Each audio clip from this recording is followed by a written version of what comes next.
The place for truth. The voice of a generation that still has the will to believe in the greatest country in the history of the world. This is the Charlie Kirk Show. Buckle up. Here we go.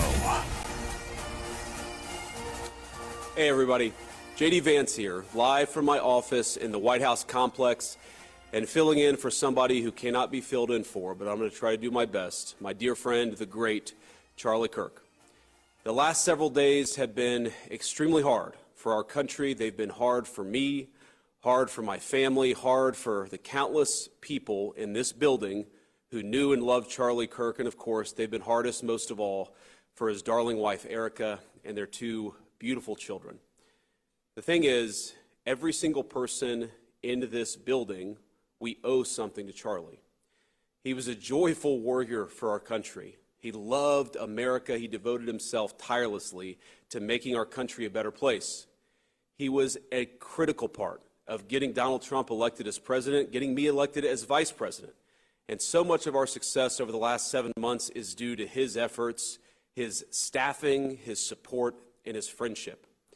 I don't think that I'm alone in saying that Charlie was the smartest political operative I ever met. Everyone knew him as this fearless debater, this guy who would take the conservative message into hostile places and inspire younger generations to have courage. One thing that's hit a lot of those young Americans over the last week was how Charlie was there for them when others were not.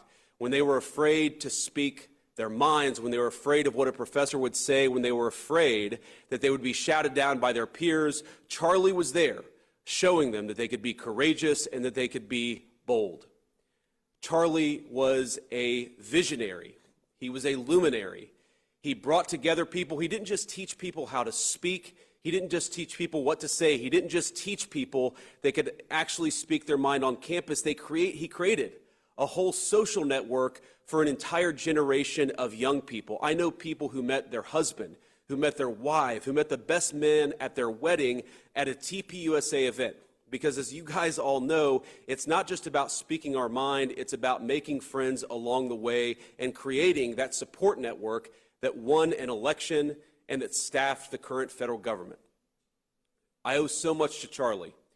I've had friends reach out in just the last couple of days who sent me messages, screenshots that they exchanged with Charlie in the run-up to me getting selected by the president as his vice presidential running mate.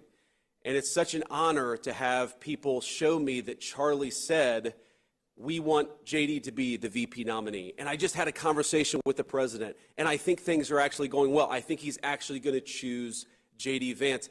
Do you know what it means to me that such a good guy, such a good friend, such a lion and visionary of our movement was advocating for me? So I wanted to use this show today to advocate for Charlie, to talk about him, to talk about what kind of a guy he was, to talk about what kind of a man he was, what kind of a husband and father he was, and to take people, most of them from inside the administration, but some of them from without, who knew Charlie best, and to talk about what he meant to them, what he meant to this administration, and what he meant to the conservative movement. Now, I was very honored a couple of days ago, on September the 11th, 2025, to fly out to Utah, where Charlie was shot and killed, to meet his wife, to meet his mom and his dad, his sister, all just incredible people who didn't deserve to have this happen to them.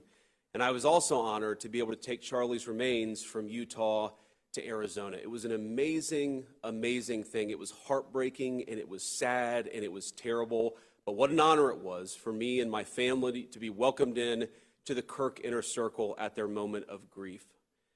There are a few things that I want to talk about just from that moment. First of all, when I first met Erica, his lovely wife, and such an incredibly brave soul. I'm not sure if you saw her remarks after Charlie died. If you haven't, I would encourage you to go and see them, because you see this raw grief and incredible courage all in the same moment. And that's what we need right now. We need to grieve, but we also need this courage in this moment more than we've ever needed it.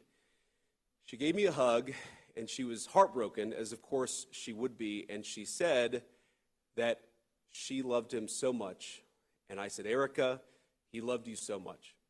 He died way too young, but he died a happy man because of you, because of the family that you gave him, because of the home and the life that you guys had built together.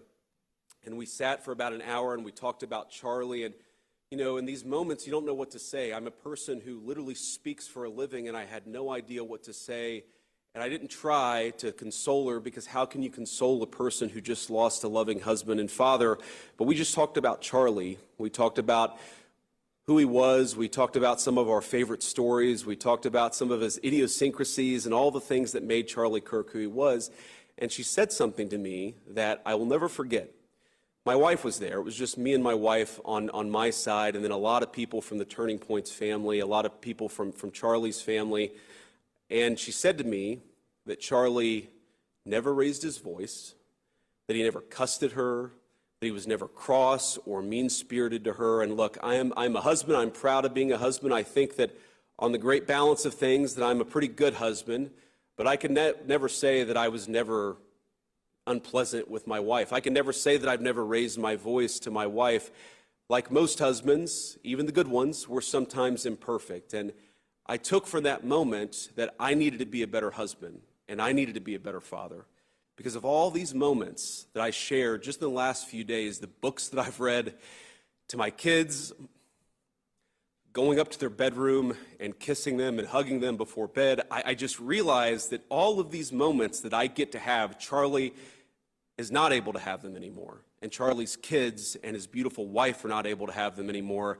And maybe the best way that I can contribute and the best way that I can honor my dear friend is to be the best husband that I can be, to be the kind of husband to my wife that he was to his. You know, we talked all the time about the most important thing you could do is not vote for a particular candidate. It was to become, if you were a young man, a husband and a father. He talked about the joy that came from fatherhood, the joy that came from raising a family and being part of their growth and their development and all the incredible things that happen when you get to be a husband and father. And that is the way that I'm going to honor my friend, is to be the very best at that most important job that I can be. But that's not the only way that I'm going to honor Charlie. And there's going to be a lot of discussion over the next 2 hours of this radio program about what exactly that looks like. It's important, and Erica asked me this, to make sure that his movement, the movement that Charlie started, it has to keep going. We have to build upon it. We have to add to it. We have to make sure that the next generation of young people feels confident and courageous to speak their mind and to speak the truth. We're going to talk about that. We're going to talk about why do we do this. Of course, we do this so that we can enact good public policy and take back our country. We're going to talk with senior officials in the administration about what we're trying to do to honor Charlie's legacy in that way.